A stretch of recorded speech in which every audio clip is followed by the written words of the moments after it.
December 1942. Deep in the Canadian wilderness, 127 German prisoners of war sat packed together in the recreation hall of Camp 30 in Bowmanville, Ontario. The room smelled like sweat and wood smoke. Outside, snow fell thick and heavy in the darkness. Inside, the men waited in rows of wooden chairs, their breath making small clouds in the cold air. Obergefreiter Klaus Becker sat in the third row, his hands gripping the wooden chair beneath him. He was 23 years old, with blonde hair cut short like all German soldiers. Around him, 127 German prisoners sat waiting in tense silence. The whole room held its breath. This is the story of what happened next. This is the story of how a simple radio broadcast destroyed years of lies in under 15 minutes. Klaus had believed everything they told him. He grew up in Hamburg, working in his family's bakery when he wasn't at Hitler Youth meetings. He started going to those meetings when he was 14. They taught him that Germany was the best country in the world. They taught him that Germans were better than everyone else. They taught him that Canada was a frozen wasteland where poor people lived in igloos and did whatever the British told them to do. His two brothers joined the Wehrmacht before him. His mother cried when all three of her sons went to war, but she said it was for Germany. It was for the future. Klaus believed her because everyone believed it. Everyone said the same things. Then came August 19th, 1942, the beaches at Dieppe, France. Klaus was part of the German defenders. The Canadians came in boats trying to take the town. It was chaos. Bullets everywhere, explosions, screaming. When it ended, 907 Canadian soldiers lay dead, but the Germans captured 568 Canadians too, and the Canadians captured Klaus. He thought they would kill him. The officers had said the enemy took no prisoners. They said if you got captured, you would be tortured. You would be worked to death. You would starve. Instead, a Canadian medic gave him water. The medic treated a cut on Klaus's arm. He did it before treating his own wounded soldiers. Klaus didn't understand it then. He still didn't understand it now, 4 months later, sitting in this recreation hall. Feldwebel Ernst Hoffmann sat 3 rows behind Klaus. Ernst was 38 years old enough to have fought in the First War too. He came from Bavaria, from a small farm near Munich. He had 3 daughters back home. He owned 15 acres of land. Not much, but it was his. Ernst had been a soldier his whole adult life. He knew how to follow orders. He knew how to not ask questions. But he also knew that officers sometimes lied. He learned that in the First War, so when they told him the Canadians were starving, that their economy was falling apart, that they lived in poverty, Ernst filed it away in his mind. Maybe true. Maybe not. He would see for himself. The British and Canadians captured him in Tunisia in May 1942. That was 7 months ago. He surrendered with thousands of other Axis soldiers during the early North Africa campaign. Ernst was glad to be alive. He was less glad about what came next. He had heard the same warnings as Klaus. Expect revenge. Expect brutality. Expect nothing good. But they gave him food on the ship across the Atlantic. Real food. Hot soup. Bread. Coffee that wasn't made from burned acorns. Ernst ate and stayed quiet and watched everything. Friedrich Weber was only 19 years old. Everyone called him Fritz. He came from Berlin. He had been studying engineering for 6 months when they drafted him. 6 months. That was all the university he got before they put a rifle in his hands and sent him to France. Fritz got captured at Dieppe too, same day as Klaus. He remembered being terrified. He was sure they would shoot all the prisoners. Why wouldn't they? The propaganda ministry said the Canadians were savages. The ministry showed pictures of bombed German cities and said the Canadians cheered when German children died. But no one shot him. They put him on a ship. They gave him food. They brought him to Canada, 6,000 kilometers from the war, and put him in this camp with heated buildings and real beds.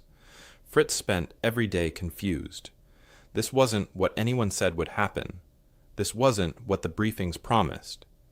Now all three of them sat in this recreation hall. Klaus in front, still young enough to believe in something. Ernst in the middle, old enough to doubt everything. Fritz near the back, too young to know what to believe anymore. They all remembered what they were told. They all heard the same broadcasts from Berlin. Josef Goebbels on the radio every week, his voice sharp and angry. Canada was dying. Britain was squeezing them dry. Canadian people were starving while Churchill ate fancy meals in London. The Canadian economy was broken. Their factories were failing. They had nothing left.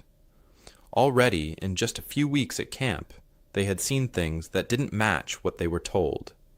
The food was more abundant than expected. The buildings were heated and clean. The guards weren't cruel. Something didn't add up. But you couldn't say that out loud. Not if you wanted to avoid trouble with the other prisoners. Not if you didn't want to be called a traitor. The commandant walked to the front of the room carrying something large. The men watched in silence, waiting to learn why they'd been called together.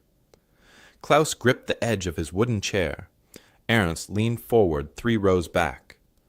Fritz held his breath near the back of the room. None of them knew what was coming. None of them knew that in the next hour everything they believed would crack apart like ice in spring. What came next would change everything. The ship rolled on the Atlantic waves like a giant metal coffin.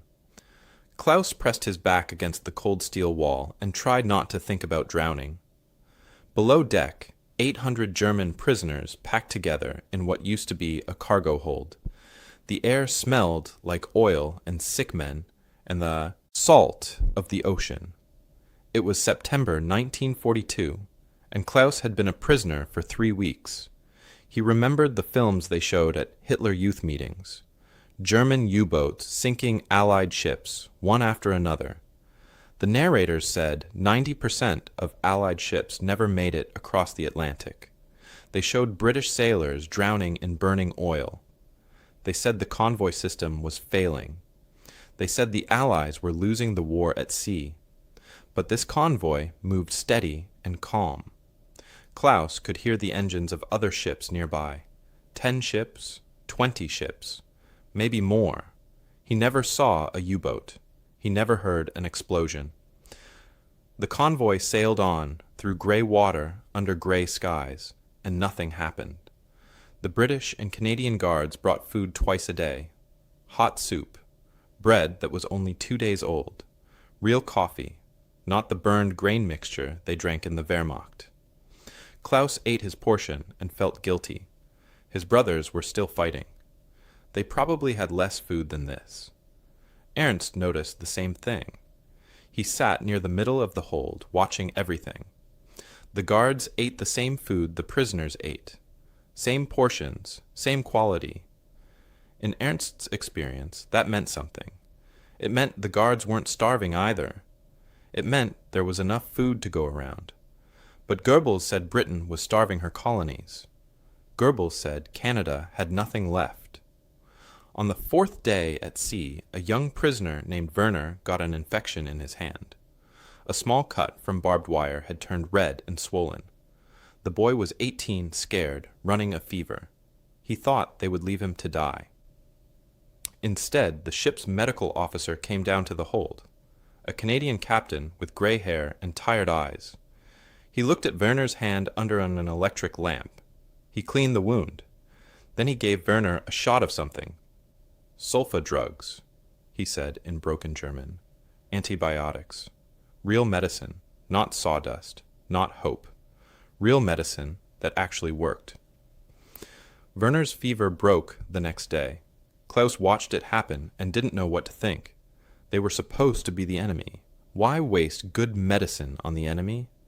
Fritz spent most of the voyage trying to see the ship's engine room. He was an engineering student, or he had been for 6 months. Through a crack in a doorway, he saw the engines running smooth and clean. All the equipment looked new, well maintained. The whole ship felt solid and strong. But they were told the Allied industrial base was collapsing.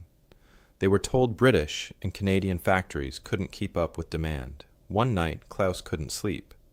The ship rocked too much. He heard two guards talking in the corridor outside the hold. They spoke English, but Klaus knew a little English from school.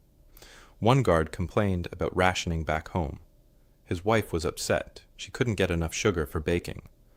Butter was getting scarce, too. She had to use coupons for everything. Klaus listened hard. Sugar, butter. That was the shortage. Not bread, not meat, not food to survive. Just less sugar for cakes, just less butter for toast. He thought about Hamburg. His mother's last letter said they were eating turnips for dinner. Just turnips, for months. And the Canadian guards were complaining about not enough sugar. The ship docked at Halifax on October 15th, 1942. Klaus and Fritz walked off together, their legs shaky from 2 weeks at sea. Ernst had arrived 2 months earlier in June 1942 on a different ship, but he saw the same things they did. The harbor was full of ships. Klaus counted 43 ships at anchor or at dock. Huge cranes moved cargo from ships to trains. Workers swarmed everywhere like ants on a hill. Buildings lined the waterfront, tall and solid. No bomb damage, no ruins, no burned-out shells. Just a working city, busy with work. The dock workers looked healthy. Some of them looked fat, not starving, not thin and desperate like the people in German cities. One man was eating a sandwich, the size of Klaus's fist. He took big bites and threw half of it to a seagull. Ernst whispered to another prisoner, "Where are the starving masses? Where are the ruins?" The prisoner had no answer. They loaded the prisoners onto trains for the journey west. The train was old, but it worked. Through the windows, Klaus watched Canada roll past. Forests, rivers, small towns, then farms, miles and miles of farms. It was autumn, harvest time. The fields were full of grain. Combines moved through wheat, cutting and gathering. Huge grain elevators rose up beside railroad tracks, holding more food than Klaus had seen in years. Modern tractors, not horses, pulled equipment through fields. Power lines ran along roads, bringing electricity to farms in the middle of nowhere. Klaus pressed his face to the window. This wasn't supposed to be possible. They said Canadian agriculture had collapsed. They said the farms couldn't produce enough. But here were thousands of acres of wheat, healthy and golden, being harvested by machines. Fritz started counting cars. In a 100-kilometer stretch of track, he counted 47 automobiles. Some parked outside houses, some driving on roads. Private cars, not military vehicles. He saw more cars in one afternoon than he'd seen in Berlin in 6 months. Small towns passed by the windows. Electric streetlights. Shops with goods in the windows. Movie theaters with new films advertised on marquees. People walking on sidewalks, going about their lives. No air raid shelters, no rubble, no fear. At the processing station, the guards were polite but firm. They asked questions and wrote down answers. They gave each prisoner a Red Cross form to send home, to tell their families they were alive. They issued 2 wool blankets to each man, real wool, thick and warm. They gave out mess kits, toiletries, even toothbrushes. Ernst took his toothbrush and stared at it. The Germans didn't give toothbrushes to prisoners. They barely gave toothbrushes to soldiers. He found Klaus in the processing line. "Either they're fattening us for Maas." "Something worse," Ernst said quietly, "or everything we were told was a lie." Klaus didn't answer. He couldn't, because he was starting to think he knew which one it was. The truck stopped in front of a brick building that looked like a school. Klaus stepped down onto gravel and stared up at 3 stories of solid brick walls. Windows with real glass reflected the afternoon sun. A Canadian flag snapped in the wind above the roof. This was Camp 30 in Bowmanville, Ontario, 75 kilometers east of Toronto. This was going to be home. Klaus expected wooden barracks. He expected dirt floors and crowded bunks where men slept shoulder to shoulder. He expected cold and darkness and the smell of too many bodies in too small a space. He had seen camps like that in Poland. He knew what prison camps looked like. This wasn't that. The guards led them inside. The hallway had electric lights hanging from the ceiling. Real lights, not candles or oil lamps. The floors were wood, swept clean. Radiators lined the walls. Cold now in October, but ready for winter. The building used to be a reform school for boys who got in trouble. Now it held 650 German prisoners. Later, it would hold 847. They climbed stairs to the second floor. Klaus's group got assigned to a dormitory room with 8 beds. 8 men, not 40. Each bed had a real mattress, not a bag of straw. Each bed had 2 blankets. The room had windows that opened and closed. It had a radiator for heat. It had electric lights with switches on the wall. Fritz sat on his bed and bounced once, testing it. The mattress was thin but real. He looked at Klaus and said nothing. What was there to say? Ernst stood at the window and looked out at the campgrounds.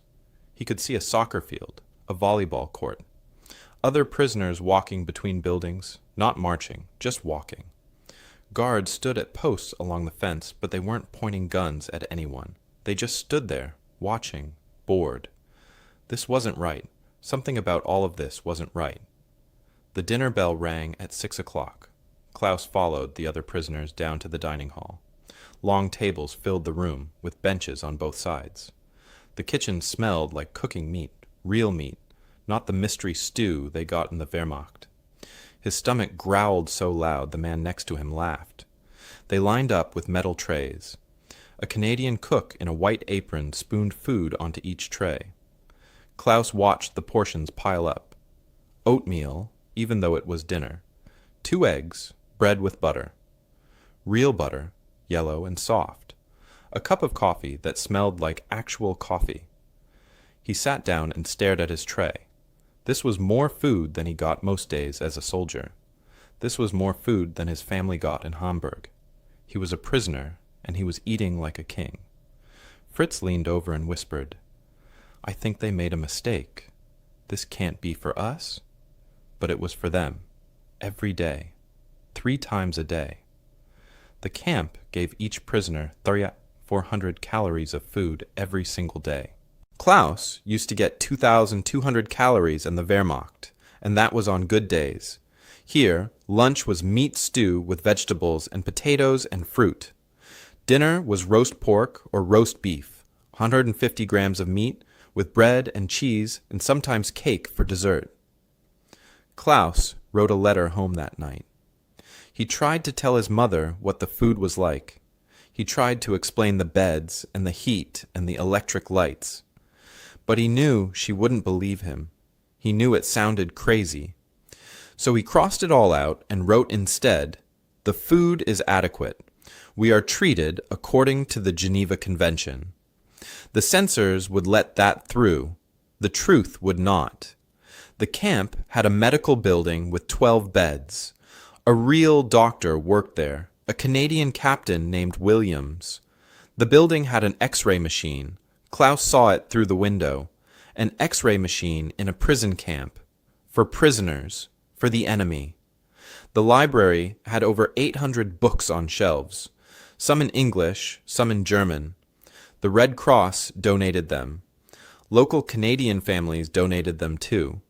Prisoners could check out books and read in their rooms. They had chess sets and musical instruments. They had a soccer field and a volleyball court. They had things to do besides sit and wait. The guards were mostly old men, veterans from the First War, too old to fight in this one.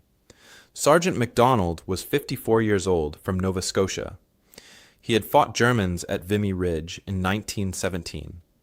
He had seen men die in mud and blood. Now he guarded German prisoners and his face showed nothing. Not hate, not revenge, just a job that needed doing. Klaus tried to talk to him once. MacDonald looked at him for a long moment, then said in rough German, "War's over for you boys. Make the best of it." That was all. No speeches about evil, no threats, no cruelty, just a statement of fact. Ernst watched everything and said little. He noticed the guards ate in their own dining hall, but they ate the same food the prisoners ate. He noticed they lived in barracks that looked just like the prisoner barracks. They weren't living in luxury while prisoners suffered.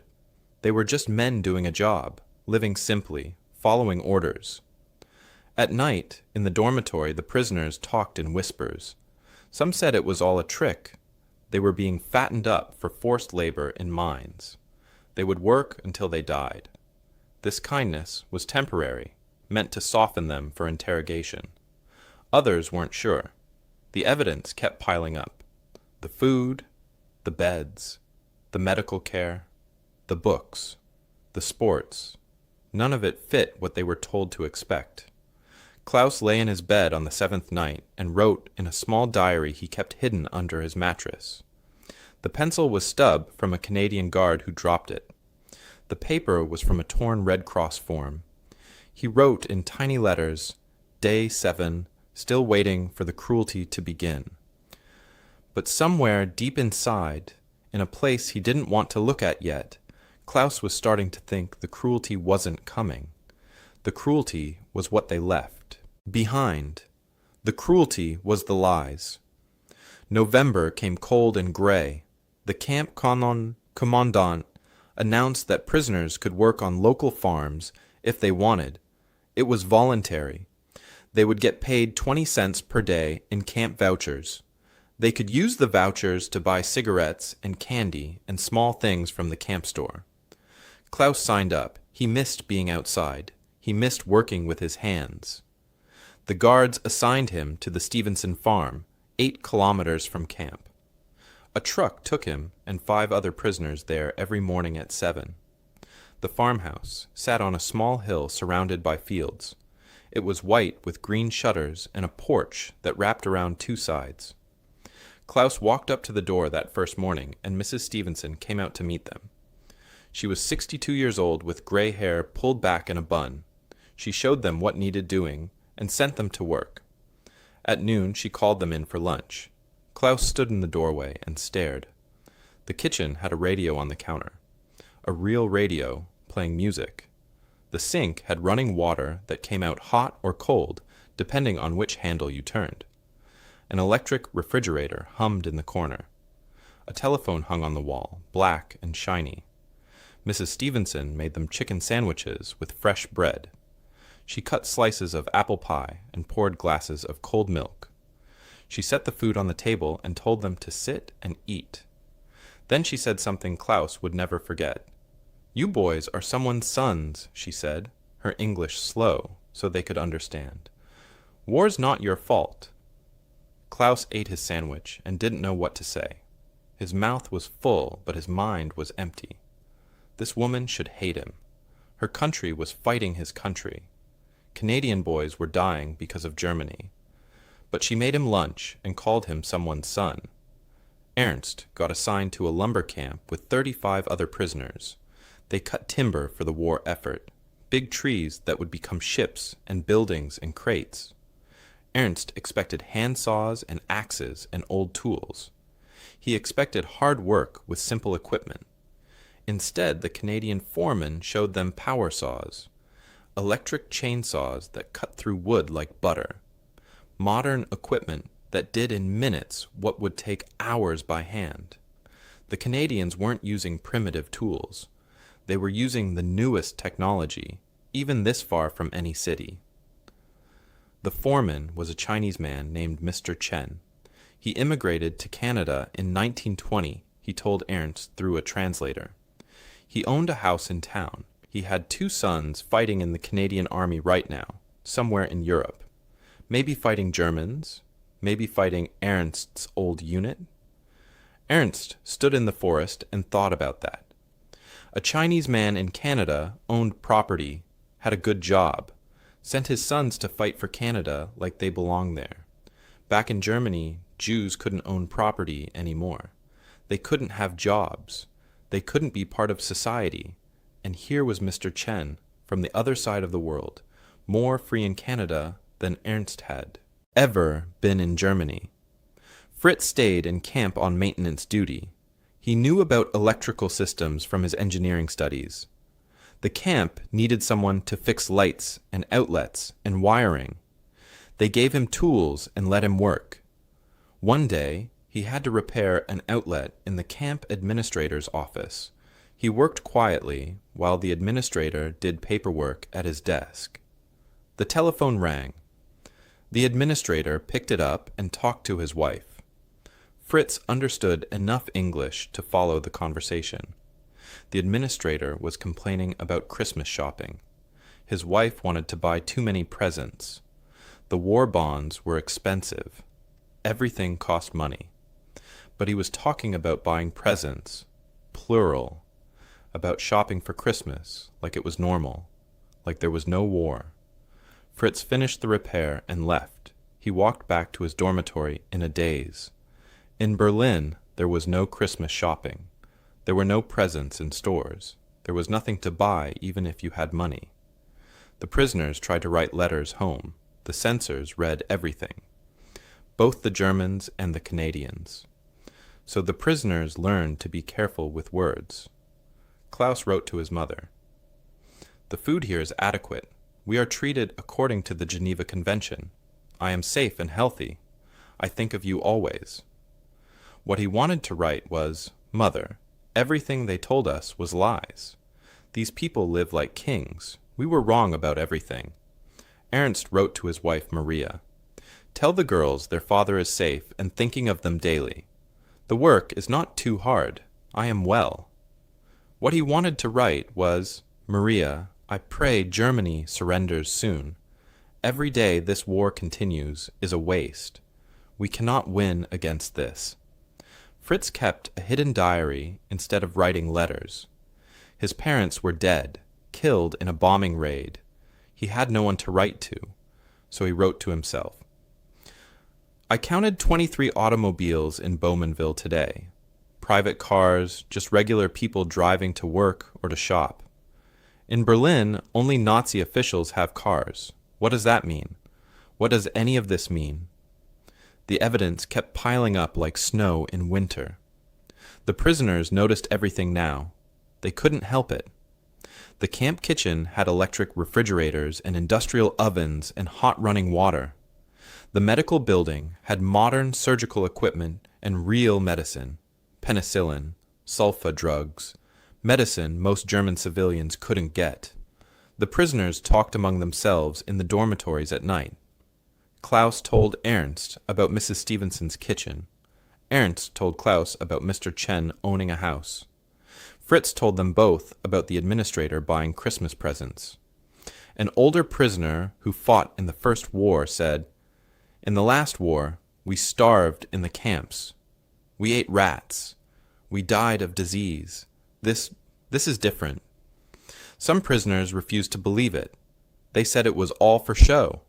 They said only this area was nice, that the rest of Canada was poor and starving.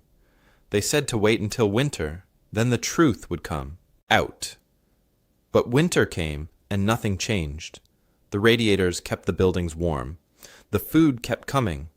3 meals a day, every day, hot and filling. In early December, the camp commandant made an announcement. There would be a special Christmas dinner. The Red Cross was sending packages. Prisoners could attend religious services if they wanted. Catholic Mass, Protestant services, whatever they needed. Klaus listened to the announcement and felt something crack inside his chest.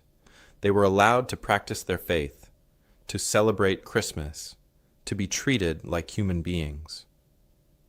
Father Murphy, a Catholic chaplain, came to camp to offer Christmas Mass. He was Canadian, but he spoke some German. He told the Catholic prisoners they were welcome. God loved them even if their countries were at war. Fritz wasn't religious, but he went to the service anyway. He sat in the back and listened to Latin prayers and German hymns. He watched German soldiers cry while singing Silent Night. He realized they were crying because they missed home, but also because home had never treated them this kindly. Klaus lay in bed that night and stared at the ceiling. The evidence was everywhere now, impossible to ignore. Canada was at war on multiple continents, fighting in Europe, fighting in the Pacific, sending ships and planes and men to die. And still they had abundance. Still they had electric lights and automobiles and Christmas shopping and food to spare. Something was very wrong, or very right. Klaus didn't know which, but he knew he couldn't keep lying to himself much longer. The truth was pushing through like water through cracks in a dam. Soon the whole thing would break. Soon he would have to face what all of this meant. December 20th, 1942, 7 o'clock in the evening. The recreation hall filled with prisoners until 127 men sat in rows facing the front. The camp had grown since those first arrivals in the summer and fall. The room smelled like wool and cigarette smoke, and the soap they used to wash floors. Outside, snow fell soft and thick, covering the camp in white silence. Major Patterson carried the radio to a table at the front of the room. It was a big wooden console, an RCA Victor with a curved front and brass knobs that gleamed under the electric lights. He set it down carefully, then turned to face the prisoners. "Gentlemen," he said in his accented German, "we have acquired a radio for educational and recreational purposes. You may listen or not, as you choose." Klaus sat in the third row with Ernst on his left and Fritz on his right. His hands gripped the edge of his wooden chair. His heart beat fast in his chest. Around him, the other prisoners sat still and tense, waiting. Ernst leaned close and whispered, "Careful, it could be propaganda aimed at us." Klaus nodded. Of course it could be propaganda. Everything was propaganda. The question was whose propaganda, and what it would tell them. Major Patterson turned the dial. Static crackled through the speaker, loud in the quiet room. He adjusted the knob slowly until a voice came through, clear and professional. A man speaking English. CBC Radio, Canadian Broadcasting Corporation. The announcer read the news. His voice was calm and measured, not excited or angry. He reported on the war in Russia. The German army was advancing toward Stalingrad. He said it plainly, without emotion. Then he reported on the Pacific Theater, on the home front, on weather and politics. Klaus listened hard, trying to understand the English. What shocked him was the tone. The announcer wasn't screaming like Goebbels. He wasn't making grand speeches about destiny and blood. He was just reading facts. Ernst whispered, "He's reporting our victories too, honestly." That made no sense. Why would enemy radio report German victories? Why not lie and say Germany was losing everywhere? At 7 minutes past 7, the news ended. Then came something Klaus had not expected. A jingle, music, a man's voice, cheerful and bright. "Coca-Cola, refreshing taste, just 5 cents at your corner store." Klaus froze. His whole body went rigid. 5 cents. For luxury goods. For soda. During a war. The advertisement ended. Another one began immediately. "Start your day with Kellogg's Corn Flakes, now with added vitamins. Wholesome breakfast cereal for the whole family." Fritz grabbed Klaus's arm and squeezed. Breakfast cereal. They were advertising breakfast cereal. On the radio, during a war, a third advertisement played. General Motors is proud to announce that 1943 Chevrolet models are coming soon. The car for every Canadian family. Visit your local dealer today. Every conversation stopped mid-sentence. Not a man breathed. Not a whisper. General Motors, making civilian cars, in the middle of a war, while fighting on multiple continents. Klaus felt dizzy. The room tilted sideways. He gripped his chair harder. A fourth advertisement, and this one broke something inside Klaus's chest. Eaton's department store Christmas sale. Diamond rings, fur coats, electric appliances, gift-giving made easy. Shop now for the perfect present. Diamond rings, fur coats, electric appliances. For Christmas, while at war. One prisoner stood up and walked out. His footsteps echoed on the wooden floor. No one else moved. The music program started, jazz music, Duke Ellington Orchestra. The announcer said, "From the Palladium Ballroom in downtown Toronto, dancing tonight until midnight." People were dancing, in ballrooms, while the war raged, while men died, while cities burned. Canadians were dancing to jazz music in fancy ballrooms. Fritz whispered, "This can't be real. None of this can be real." But it was real. It was playing on the radio right now. Real advertisements for real products that real people could buy. At 20 minutes past 7, a discussion program began, CBC Radio Forum. The topic was women's voting rights. Should Canada expand them further? A panel of civilians talked. They debated. They disagreed with each other. One woman said clearly, "I disagree with the Prime Minister's position on this matter." She disagreed with the Prime Minister, on the radio, on public radio, and no one arrested her. No one stopped her. She just said it and kept talking. Klaus stood up. He couldn't sit anymore. He couldn't breathe. He walked to the corner of the room and pressed his forehead against the cold wall. His hands shook. His legs shook. Everything shook. Ernst found him 5 minutes later outside in the snow. Klaus was bent over, vomiting into a snowbank. His whole body heaved and shook. "It's not possible," Klaus said between gasps. "None of this is possible. We were told." "I know what we were told," Ernst said quietly. His voice was steady, but his face looked 10 years older. "I know what we believed." Fritz came out and stood with them. Snow fell on their shoulders and melted. The three of them stood in the dark and the cold, while inside, 124 German prisoners kept listening to the radio. "The advertisements," Fritz said, his voice cracked. "They were advertising luxury goods during total war." Ernst looked at the dark sky. "Do you understand what this means?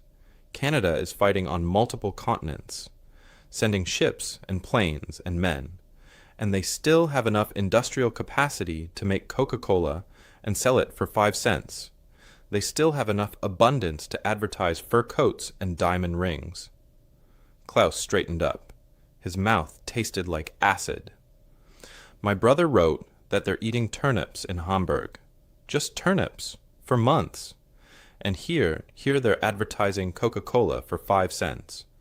They stood in silence. Inside, someone laughed. The radio was playing a comedy show now. Jack Benny, jokes about rationing. Light jokes, gentle humor, no panic, no fear. "Germany can't win this war," Ernst said. "We never could. You can't beat this with tanks. You can't beat abundance with lies." Fritz started crying. Not loud, just tears running down his face in the dark. "I'm 19 years old. I believed everything they told me. Everything." Klaus wanted to say something to make it better, but there was nothing to say. The truth was crushing all of them. The weight of it was too heavy to carry. At 8 o'clock, Major Patterson turned off the radio. He looked at the prisoners still sitting in their chairs. Some had tears on their faces. Some sat frozen. Some looked angry. A few were arguing in whispers. "The radio will be available every evening," Major Patterson said. "You may listen or not, as you choose. Good night, gentlemen." He walked out and left them there. Left them to process what they had heard.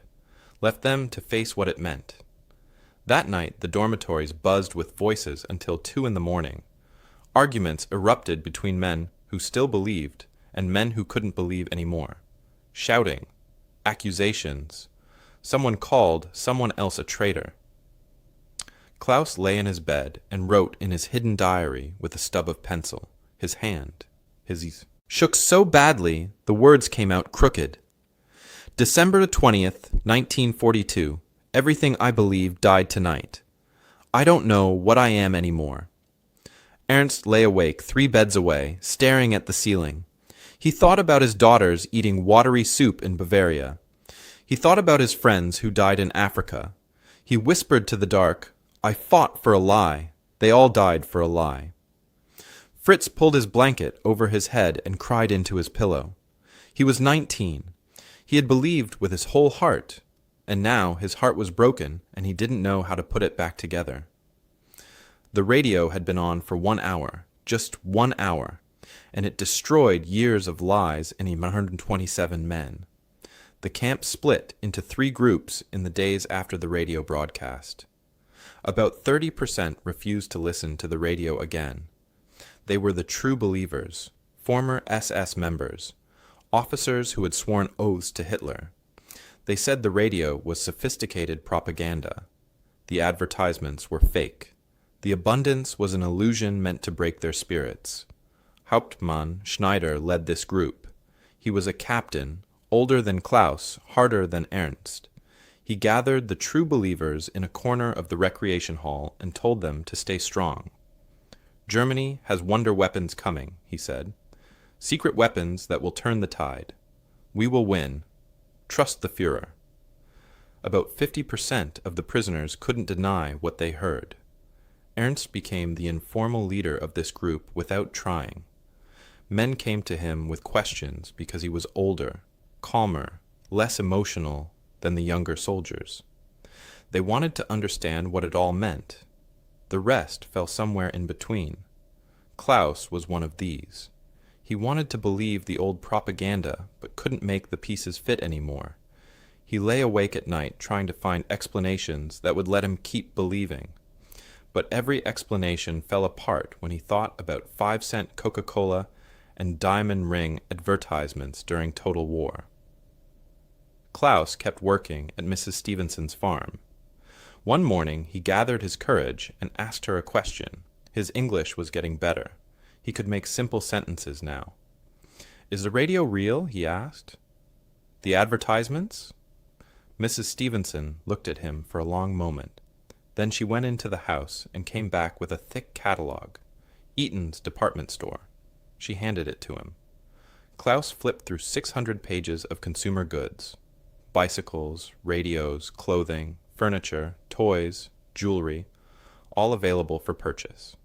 All with prices listed. All real. My granddaughter wants a bicycle for Christmas, Mrs. Stevenson said. We'll order it from there. Klaus handed the catalogue back with shaking hands. In Hamburg, you couldn't buy a bicycle without a permit. Only essential workers got permits. And here was this woman ordering a bicycle for her granddaughter from a catalogue like it was nothing. Ernst asked Major Patterson for permission to read Canadian newspapers. To his surprise, the major said yes, the Toronto Daily Star. The size. Globe and Mail. Ernst could read them in the library. Ernst read every page. The movie listings showed 15 theaters in Toronto showing current films. The Help Wanted section had dozens of job openings. There was a labor shortage because so many men were fighting. The society pages talked about weddings and parties and charity balls. The editorial page had fierce debates about government policy. People criticizing the Prime Minister, arguing about war strategy. No one was arrested for it. In Germany, criticizing the government meant prison or death. Here, it was just Tuesday. The arguments in the recreation hall got worse. One evening, Schneider confronted Ernst in front of 40 men. "You're weak," Schneider shouted. "Corrupted by their lies?" Ernst stayed calm. "Hans, I heard advertisements for fur coats, diamond rings, while they're fighting on 5 fronts. Nah, what wonder weapon beats that industrial capacity? You're a traitor to the fatherland." "I'm awake," Ernst said quietly. Finally. Schneider stormed out. Half the men followed him. The other half stayed with Ernst. In the dormitory that night, Fritz asked Klaus the question that haunted them both. Are we bad people? Were we the bad guys? Klaus didn't answer for a long time. Finally he said, I don't know anymore. I thought we were saving Germany, saving Europe. An older prisoner named Hermann lay in the next bed. He was 45, a veteran of both wars. He said, I fought in the last war. We lost that one too. Maybe we're just good at fighting for bad causes. The prisoners tried to write letters home, but the words came hard. How could they explain what they were learning? How could they tell their families that everything was a lie? Klaus wrote to his mother on December 28th. Mother, I am learning things here that trouble me greatly. When I return, we must talk, really talk, about what we believed and why. The censors cut out the next paragraph where he wrote, I don't think we were the good Germans. I don't think there were any good Germans. Ernst wrote to his wife Maria, Tell the girls their father is safe and thinking of them daily. I pray Germany surrenders soon. The longer this continues, the worse it will be. Maria would understand the subtext. Ernst now hoped Germany would lose. He hoped it would end quickly before more people died for the lie. Major Patterson watched the transformation happen and didn't interfere. He told his senior staff, Let the radio do the work. Truth is the best weapon against lies. Sergeant MacDonald talked to Ernst one day while Ernst was helping repair a fence. MacDonald said, My son's fighting in Italy right now. Part of me wants to hate you boys. But I remember being 20, believing what my officers told me. You're not evil, son. You were just pointed in the wrong direction. In January 1943, the camp started offering classes. English language, Canadian history, democratic government, all voluntary. No one was forced to attend. 68. Prisoners signed up the first week. Fritz took all 3 classes. I need to understand what I didn't know, he told Klaus. Klaus signed up for English only. He wasn't ready for the rest yet. Learning the language was practical. Learning that his whole worldview was wrong was too much too fast. The true believers formed their own group and refused to associate with what they called traitors. Some fights broke out in the yard. The guards stopped them quickly, but the tension stayed thick. The hardliners started keeping lists, names of men who listened to the radio, names of men who took classes, names of men who asked questions. They would deliver these lists to the Gestapo if Germany won. If Germany liberated them, these men would be punished for their weakness. Ernst told Klaus, They think we're the traitors. Maybe we were traitors before and we're loyal now. Loyal to truth. Father Murphy, the Catholic chaplain, noticed more men coming to services. Fritz started attending, even though he wasn't particularly religious. He needed someone to talk to, someone who might have answers. One Sunday after Mass, Fritz asked for confession. Father Murphy heard him out in a small room. Father, I think I worshipped false gods, Fritz said. I think I committed evil in service of evil. Father Murphy was quiet for a moment. Then he said, Recognizing that is the first step back to grace, son. The first step back to yourself. In February, Ernst received his first letter from home. It took 4 months to arrive. The censors had cut holes in it where they removed sensitive information. But the message was clear enough. Maria wrote about food shortages, about bombings, about fear. She told him not to worry. They were enduring. They would survive. Ernst showed the letter to Klaus. I'm eating roast beef while my daughters eat bread and potatoes. They tell me not to worry. Klaus read the letter and felt sick. God help us. What have we done? By March 1943, the split was complete. The true believers kept to themselves. The transformed met in study groups. The undecided watched both sides and tried to figure out where they belonged. Klaus made his decision on a cold morning in late March. He went to the administration building and signed up for the democratic government class. The first lecture was about the rights of the individual versus the power of the state. The instructor was a Canadian professor brought in from Toronto. He talked about freedom of speech, freedom of religion, the right to disagree with your government without fear. Klaus sat in the back and listened. Something crystallized in his mind, something he'd been circling around for months without quite seeing it. In Germany, he never had rights. He had permissions. The government allowed him to do things or didn't allow him. But here, people had rights that existed whether the government liked it or not. That wasn't the same thing at all. Klaus walked back to his dormitory in a daze. He felt like he'd been blind his whole life and someone just gave him eyes. Everything looked different now. Everything was different. He was 23 years old and he was learning how to see the world for the first time. The radio brought news of defeat after defeat. January 1943, Stalingrad fell. The German 6th Army surrendered, 91,000 soldiers captured. Klaus listened to the broadcast and felt relief mixed with horror. Relief that those men wouldn't die. Horror at what awaited Germany. September 1943, Italy surrendered. Germany's main ally quit the war. Klaus was fluent in English now. He helped teach German to Canadian guards who were learning interrogation techniques. The irony wasn't lost on him. A German prisoner teaching his captors how to question other Germans. June 6, 1944. D-Day. Klaus sat in the recreation hall with 100 other prisoners and listened to Eisenhower's message on the BBC. Allied forces landing in France. The invasion of Europe had begun. Some prisoners wept. Some sat in silence. Klaus felt numb. He wrote to his father that night. The letter probably wouldn't get through, but he tried anyway. Father, I don't know if this will reach you. If it does, know that I learned something important here. We were wrong, all of us, about everything. The censor read it and let it through, maybe because the war was ending, maybe because it didn't matter anymore.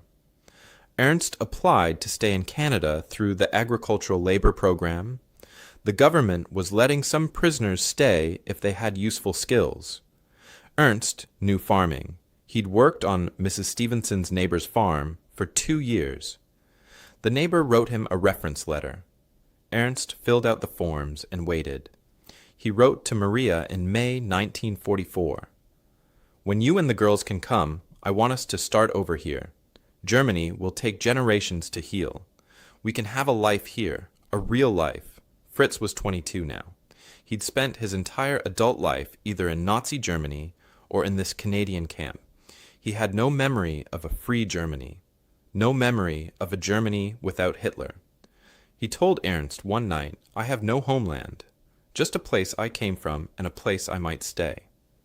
He started writing letters to the University of Toronto, asking about their engineering program, asking if a former German prisoner could study there. The answers came back surprisingly positive. If he could pass the entrance exams, they would consider him. May 8, 1945. The recreation hall was packed. 300 prisoners now. The camp had expanded. They gathered around the radio at 8 in the evening and listened to the announcement. Germany surrendered unconditionally. The war in Europe was over. Some men wept, some cheered, some sat frozen in their chairs. Klaus wrote in his diary that night, It's over. We lost. But I think I won something. Truth.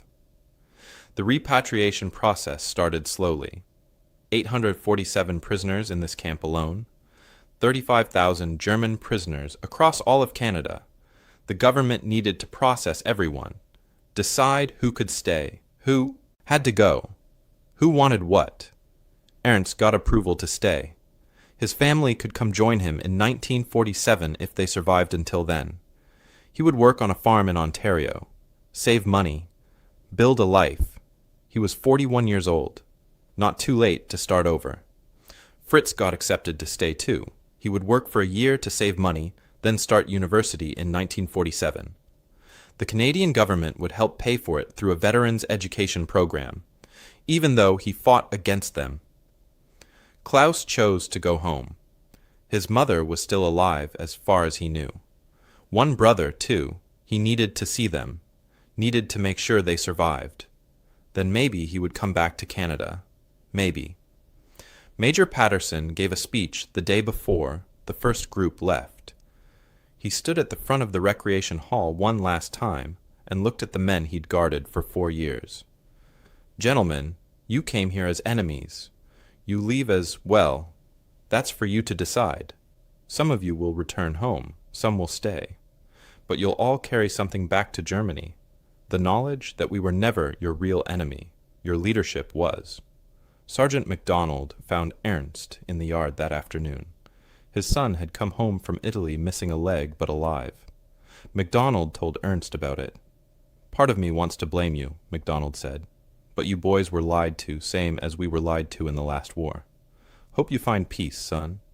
Mrs. Stevenson came to camp to say goodbye to Klaus. She brought him a reference letter in an envelope. You worked hard for 3 years. You were always respectful.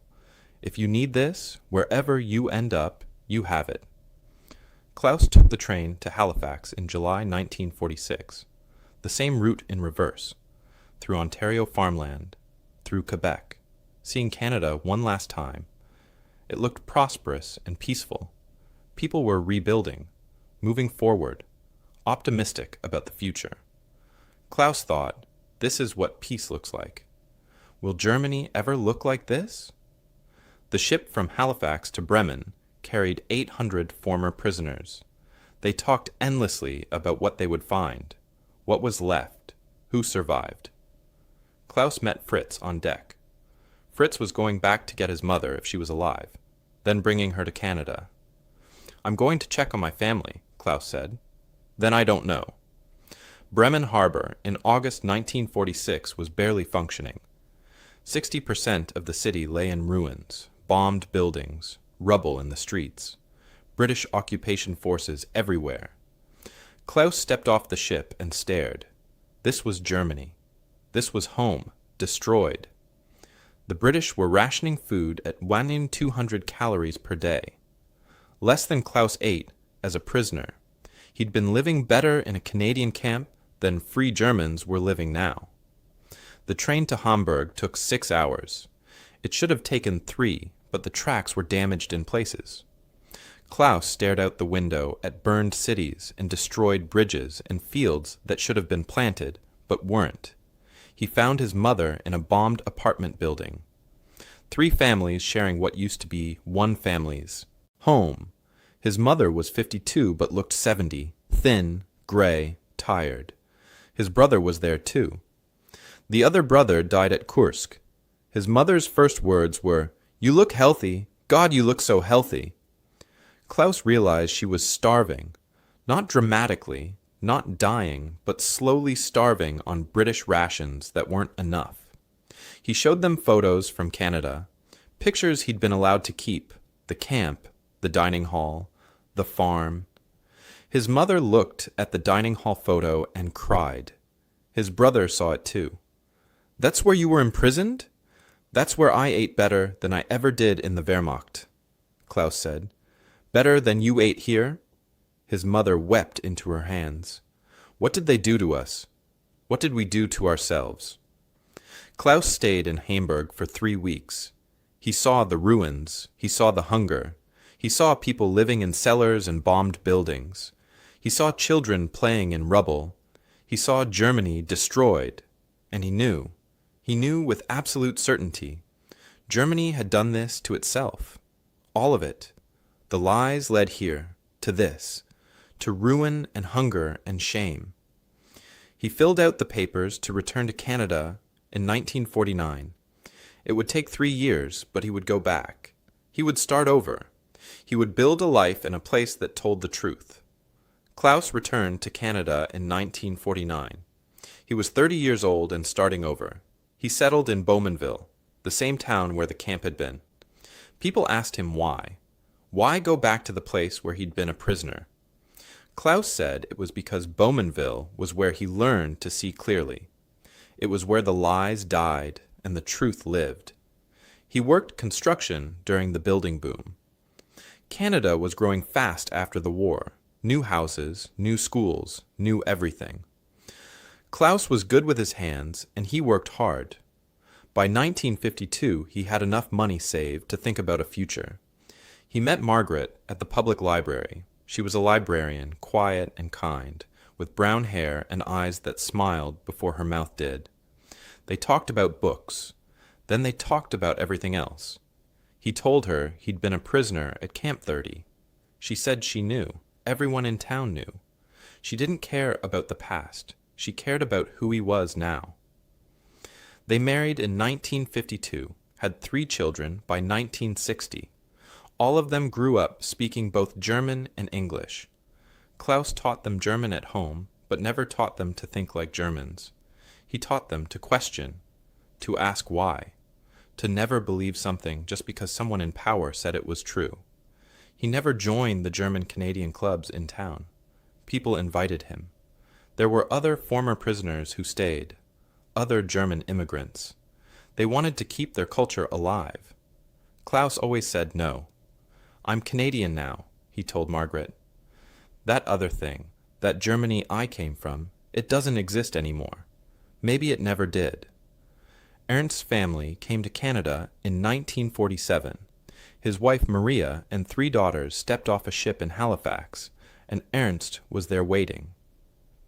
The girls were 14, 16, and 18 now. They'd survived the war in Bavaria, eating watery soup and hiding from bombs. They thought they knew what poverty looked like. Then they saw Canada, the abundance, the food, the houses with electricity and running water, the cars, the stores. The girls cried, not from sadness, from relief, from realizing they didn't have to be hungry anymore. Ernst bought a small farm in Ontario in 1952. Just 40 acres, but it was his. All 3 daughters went to university. In Nazi Germany, girls from poor families didn't go to university. Here they did. One became a teacher, one became a nurse, one became a professor. The professor's daughter, Ernst's granddaughter, became a member of Canadian Parliament in 1988. She gave a speech once about her grandfather. She said, "My grandfather used to say he was captured in Tunisia, but liberated in Ontario. He meant it. He was freed from lies when he became a prisoner of truth." Fritz worked for a year saving money, then enrolled at the University of Toronto in 1947, engineering. The thing he'd studied for 6 months before the war took him. He finished his degree in 1952, got his PhD in 1955, electrical engineering. He spent his career with Ontario Hydro, helping build the power grid that brought electricity to rural areas. The same kind of electricity he'd seen in Mrs. Stevenson's kitchen in 1942. The electricity that wasn't supposed to exist in a poor, collapsing colony. In 1970, Fritz published a memoir called The Radio That Broke Me Free. It sold modestly, but historians loved it. One passage got quoted in textbooks for decades. Fritz wrote, "I was 19 when I heard that first advertisement for Coca-Cola. Such a small thing, 5 cents for a bottle of soda. But it shattered an entire ideology, because I realized that a country that could advertise luxuries during total war had already won. We were fighting industrial abundance with manufactured lies."